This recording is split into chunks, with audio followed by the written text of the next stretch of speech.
एका गावात एक अत्यंत गरीब पण समाधानी साधू राहायचा.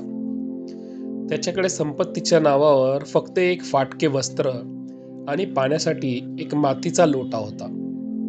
तो दिवसभर देवाचे नाव घ्यायचा आणि जे काही मिळेल त्यात आनंदी राहायचा. एके दिवशी त्या गावातून एक श्रीमंत व्यापारी आपल्या लवाजमासह चालला होता.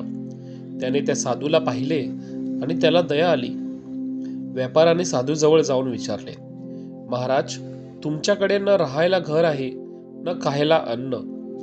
मी तुम्हाला खूप धन दौलत देऊ इच्छितो, जेणेकरून तुमचे उरलेले आयुष्य सुखात जाईल. साधू हसून म्हणाला, बेटा, मला याची गरज नाही.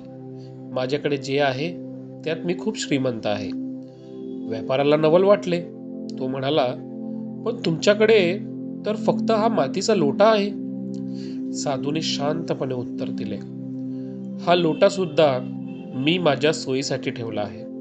पण समजा आज हा लोटा फुटला तर मला त्याचे दुःख होणार नाही, कारण माझे सुख या वस्तूमध्ये नाही तर माझ्या आतल्या शांतीमध्ये आहे.